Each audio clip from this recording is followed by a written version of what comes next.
Hi, I'm Tim Thembert with LeaderGov. Each week, LeaderGov shares a leadership lesson from one of 6 essentials to help you become a high-performing local government leader. Today's lesson is on leveraging personalities to better lead your team. And it's part of the Lead with Inspiration essential. Personality assessments have been around for a long time and used by government, private business, individuals, and others to help them learn more about themselves and address areas of personal weakness. There are some great personality assessments in the marketplace, and we really do like them all. There's the DISC personality profile. It's been around since the 1950s, and about 1 million are sold every year. There's the Myers-Briggs type indicator, the Berkman method, the judgment index, among many, many others. In your resource guide is a link to a list of assessments. If you're interested, just go check them out. At LeaderGov, we use the DISC and the judgment index in our work with cities and counties, and we use them for really different purposes. DISC is a simple and easy 2-dimensional assessment that provides insights that can make a real difference in how you lead others. There are 4 basic styles and 16 sub-styles in the DISC profile. But all of these assessments are valuable and they can help you and your team. The question we want to consider today is, why would you want to have your team take a personality test? What is in it for you or the team? First, like we said earlier, a personality assessment allows you to know more about your own strengths and weaknesses and how you can modify your own behavior to get along better with others. For example, if you're a dominant personality, that's a D style in the DISC profile, and make decisions fast, talk fast, focus on results, you may oftentimes come across as harsh or uncaring, or you may be a poor listener because you are so focused on what you want to do. So knowing more about your style as a D and the way you come across to others can help you moderate the extremes of your style so you're not a negative force on the team.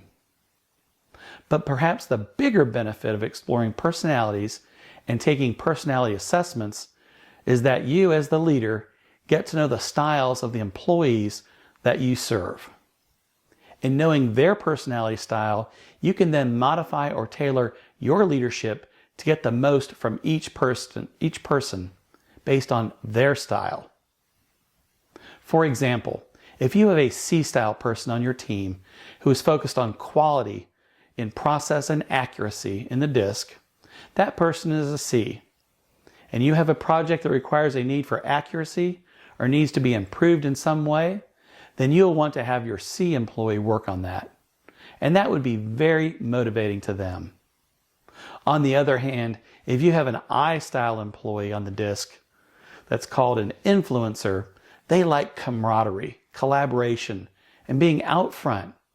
And you ask them to work on some departmental process or policy manual for 3 days, it would be very demotivating to them. So as you can see, the real value of personality assessments is that you can better sense how each person on your team functions and what their priorities and natural tendencies are so that you can lead, direct, motivate, and even provide corrected feedback based on their individual style.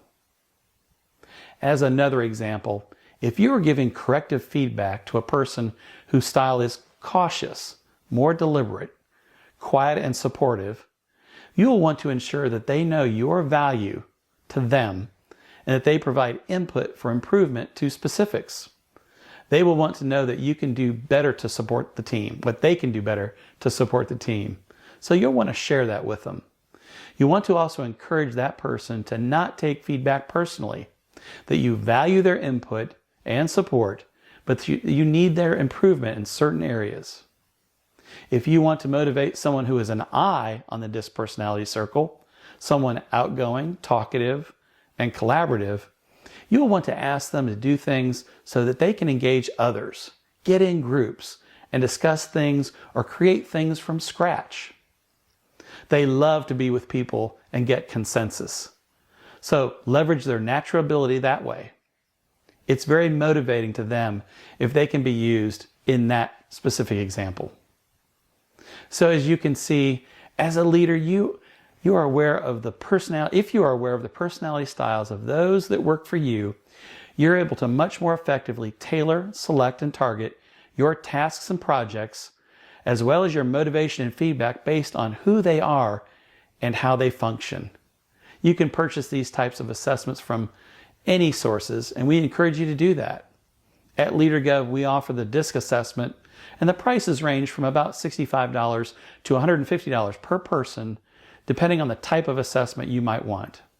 If you have other managers and supervisors reporting to you, DISC has assessments that provide great insights into their management style, their leadership style, and how they may thrive on a team.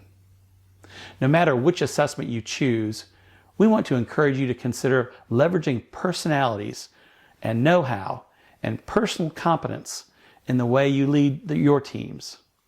It will take you some time, but an effort that's a huge payoff for you as a leader. Be sure and download our resource guide and see more examples and details.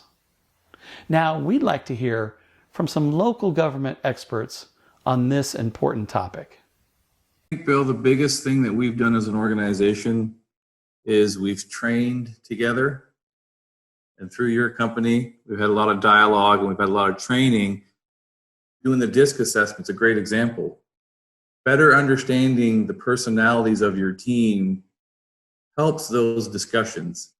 Hey, maybe I was overreacting to that individual. Maybe I was hard on that individual. It's my approach. So it's a communication situation where you're improving, you're enhancing the communication by doing this additional training. And I can't say enough about how important that DISC assessment was to our team. And as you recall, Bill, we did it with our council members as well, which was very beneficial to the team, because then the managers knew, hey, I know how to better deal with the council members when an issue comes up. It really does depend on the environment that the person is operating in. First example is the dominant personality type, and my reliance on that particular personality type to perform a valuable function with regard to construction management, for example.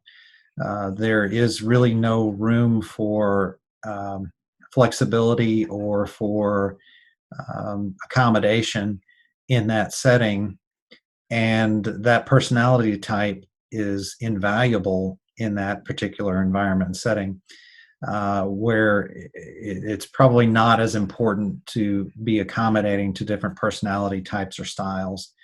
So that's just one of those examples. In a mixture of personalities and meetings, for example, I kind of monitor and listen to the conversation as we go along, and then I'm usually looking for those that are not engaged for some of the reasons that you mentioned, whether they feel steamrolled or bullied out of the conversation, and I'm usually looking for an opportunity to ask for their input before we move to another subject. So it's a moderator that is functioning in the capacity of trying to get all viewpoints expressed and on the table. One of the roles that I might see missing from this type of setting is one that I will oftentimes interject, which is a dissenting opinion, because a lot of the places we find ourselves, maybe a political setting, maybe an opportunity where you're just not hearing all sides presented, and you've probably seen or heard talk about some of the approaches that Supreme Court justices use in the hearings as they ask some questions that may not telegraph their opinion, but they just want to know what's out there. And so a lot of times I'll ask some questions like that, or in certain instances where there's just not enough people, I will express a viewpoint that I may not agree with, but just to get the conversation to a healthy level where we're not, in some kind of groupthink rut where we just need all these people Yeah. in Yeah. positions expressed. Yeah. I love that. Yeah. Go ahead, finish.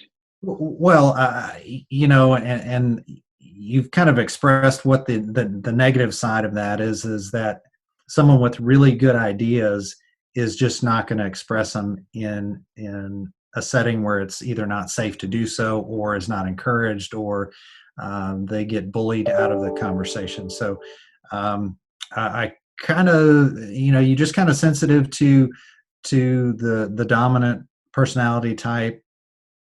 Sometimes I refer to them as conversation bullies, but you get the idea that they're very strong personality types, and they're going to get the job done. So there's certainly some value in their role in your organization. At LeaderGov, we always want to encourage you to take the ideas you're learning here and implement them in your own work and with your team. So here are a few things you can do to move these ideas forward on your team. Do some research and determine which assessment you might like your team to take.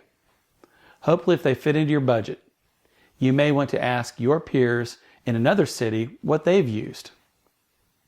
Once the team has taken an assessment, hold a 1 to 2 hour session so that the team can share their results. Spend time talking about how to better relate to each other based on their style to improve teamwork and morale. We also want to encourage you to involve your employees in this important topic. Share this topic with your team.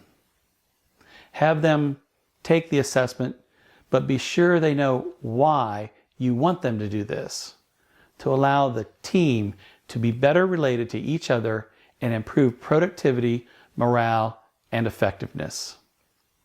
We're so happy to have you become a part of the LeaderGov community. Feel free to check us out on Facebook and LinkedIn as we post blogs, podcasts, and other lessons and important insights you might be interested in hearing. We hope this lesson on leading through the lens of a personality helps you become the kind of leader that you want to be. Until then, we'll see you next week.